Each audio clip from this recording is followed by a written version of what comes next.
What if the secrets to a fulfilling life were already outlined for us thousands of years ago? Imagine a blueprint for happiness, contentment, and fulfillment that has been available for millennia, just waiting to be discovered. That's exactly what we find in the fruit of the Spirit, as described in Galatians 5:22-23. The fruit of the Spirit isn't just a list of virtues or moral guidelines. Rather, it's a profound spiritual concept that unveils the essence of a fulfilling life. The fruit of the Spirit are the qualities that emanate from a life in harmony with the divine. They are love, joy, peace, forbearance, kindness, goodness, faithfulness, gentleness, and self-control. This profound verse is nestled in the heart of the New Testament, in the book of Galatians. The Apostle Paul wrote this letter to the Galatians during a time of great turmoil and confusion. The new Christian communities were grappling with their identity and their relationship with the law of Moses. In his letter, Paul provides guidance, reminding them that faith in Christ leads to freedom, not bondage. He emphasizes that living in the Spirit leads to a life filled with these 9 beautiful qualities. These qualities aren't just lofty ideals or unreachable standards. They're tangible, real-world expressions of a life lived in harmony with the Spirit. They're the outcome of a heart tuned to the divine frequency, a life that resonates with the rhythm of love, joy, peace, forbearance, kindness, goodness, faithfulness, gentleness, and self-control. Each of these qualities holds immense power. The power to transform lives, to heal relationships, to bring peace in the midst of chaos, to inspire acts of kindness, to foster goodness, to instill faithfulness, to cultivate gentleness, and to encourage self-control. They're not just qualities we strive for, they're the very essence of a life lived in the Spirit. So let's dive into this ancient wisdom and discover its relevance to our lives today. Let's unwrap the power of the fruit of the Spirit, one quality at a time, and explore how they can shape our lives, our relationships, and our world. Love, joy, peace. 3 powerful words that hold the promise of a meaningful life. Let's start with love. In the biblical sense, love is more than a fleeting emotion.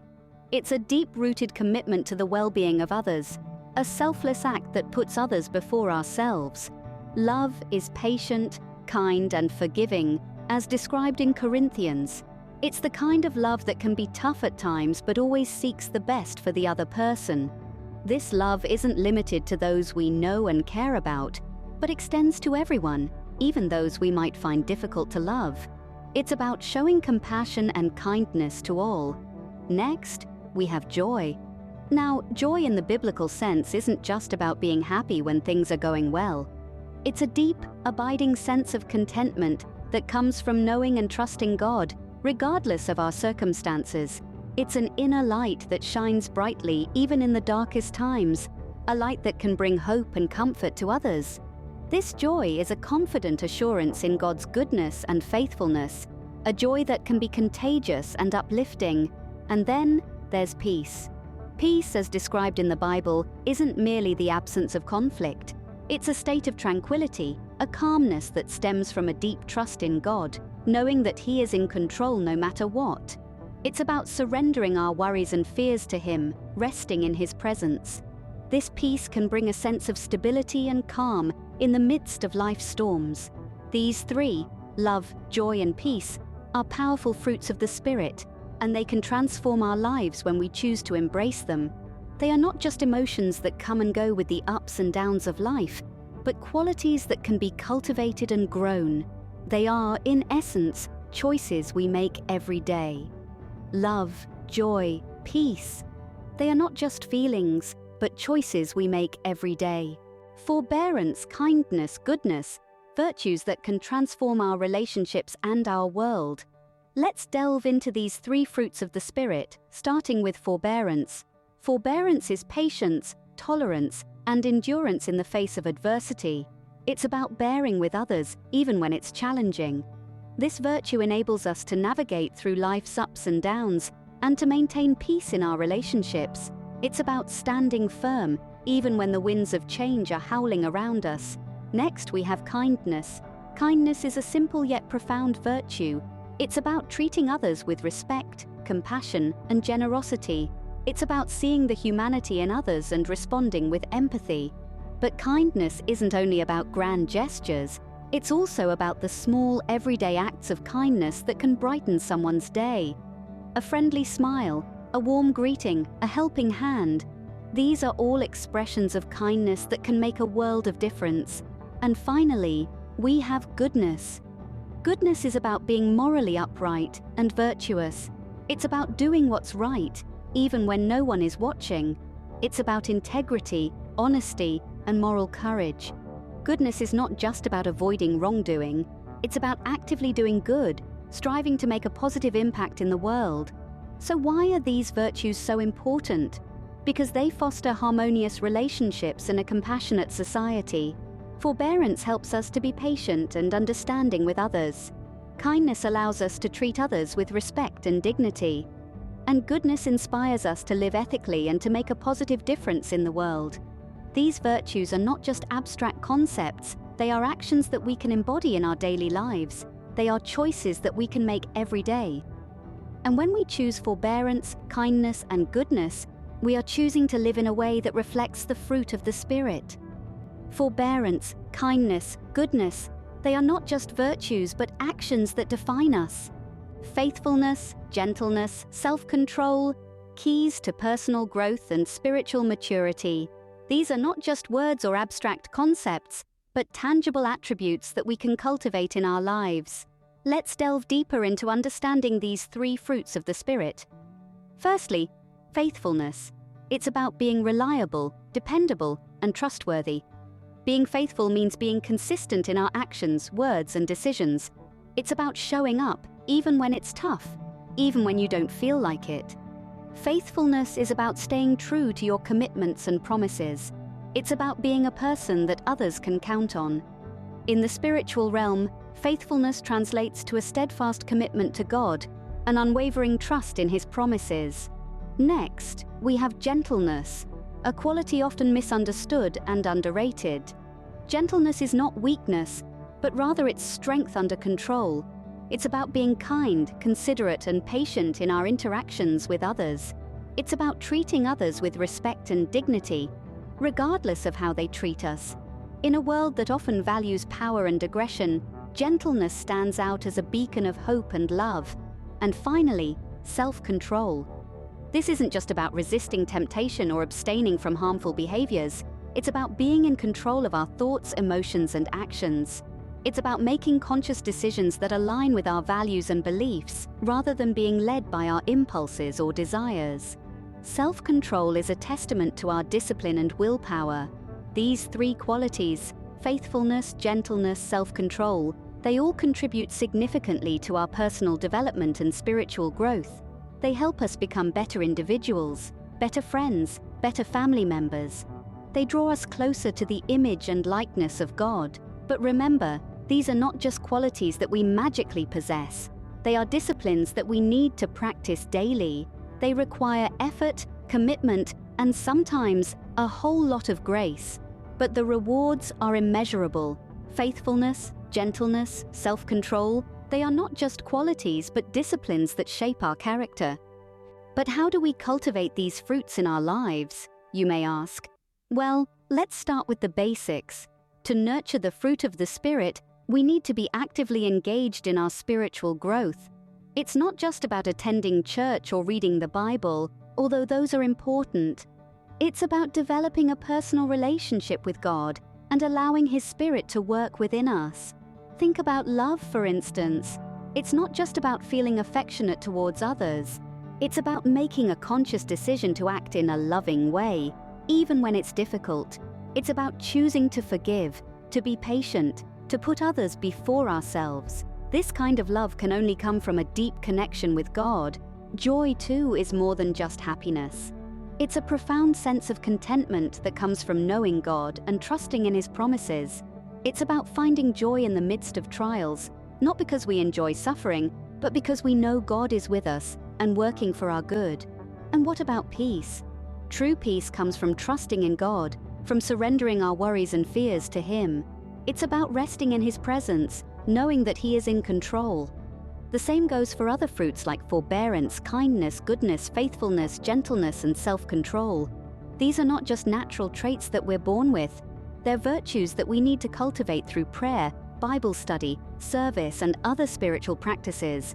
But remember, it's not about striving to be perfect. It's about allowing God's Spirit to transform us day by day. It's about being open to His work in us, willing to change, willing to grow. So let's make a commitment today. Let's commit to nurturing the fruit of the Spirit in our lives, to becoming more like Christ in our thoughts, words, and actions. Let's commit to a life of love, joy, peace, forbearance, kindness, goodness, faithfulness, gentleness, and self-control. Cultivating the fruit of the Spirit is not a one-time event, but a lifelong journey of growth and transformation. Let's embark on this journey together, shall we? What difference can these fruits make in our lives and our world, you may ask? Well, let's delve into the potential impact of the fruit of the Spirit on individuals, relationships, communities, and even entire societies. Imagine the fruit of the Spirit as seeds sown within us. As these seeds take root, they start to blossom in our character, affecting how we think, act, and interact. Let's take love, for example. When love is nurtured within us, it doesn't merely stay contained in our hearts. It reaches out, touching and transforming the lives of those around us. This love can mend broken relationships, foster unity in diverse communities, and even bridge the divide between conflicting societies. It's like a ripple in water, starting from one point and extending outwards, influencing everything in its path. Or consider the fruit of self-control. In a world where instant gratification often takes precedence, the ability to exercise restraint can be quite transformative. It equips individuals with the willpower to resist harmful temptations and make healthier choices. This, in turn, can lead to more harmonious relationships, as individuals learn to manage their emotions and reactions. There's a beautiful story of a man who, filled with the fruit of kindness, started a movement in his community. He would leave anonymous gifts for people, spreading joy and kindness. This simple act inspired others to do the same, creating a wave of positivity that transformed the entire community. And let's not forget peace, the fruit that calms the storms within us and around us. Imagine a world where peace permeates every conversation, negotiation, and decision. It's a world where conflict gives way to understanding, and disagreement leads to dialogue. So you see, the fruit of the Spirit isn't just about personal transformation, it's about societal transformation too. It's about creating a world where love overcomes hate, joy replaces sorrow, and peace triumphs over chaos. The fruit of the Spirit has the power to transform us from the inside out, and through us, the world around us. So let's sow these seeds within us and watch as they blossom, spreading their transformative power far and wide. So why does the fruit of the Spirit matter? Let's take a step back and really think about this. The fruit of the Spirit is not just a set of virtues or qualities, it's a way of life. It's a roadmap to a fulfilling, meaningful existence. It's a promise that if we cultivate these attributes within ourselves, we can live a life that is not only pleasing to God, but also deeply satisfying to us.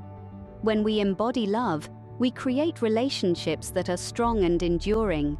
When we cultivate joy, we find happiness in the simplest of things. Peace allows us to navigate through the storms of life with grace and composure. Forbearance teaches us to be patient, to endure, to persevere. Kindness and goodness, they're the glue that binds society together. They help us to see the best in others, to treat them with respect and dignity. And then there's faithfulness, gentleness, and self-control. These are the cornerstones of a life lived with integrity. They make us reliable. They make us trustworthy. They help us to control our impulses, to make decisions that are not just good for us, but for the people around us too. But here's the beautiful part. Here's the promise of Galatians 5:23. Against such things, there is no law. This means that there are no restrictions, no limitations on these attributes. You can be as loving, as joyful, as peaceful as you want to be. You can be as patient, as kind, as good as you aspire to be. And the world cannot stand in your way. Because against such things there is no law. So why does the fruit of the Spirit matter? Because it's a promise of a better life, a life of purpose, fulfillment, and impact. A life that is not just about doing, but about being the best version of ourselves that we can possibly be. The fruit of the Spirit is not just a biblical concept, but a universal principle that holds the key to a life of purpose, fulfillment, and impact. Against such things there is no law. Galatians 5:22-23.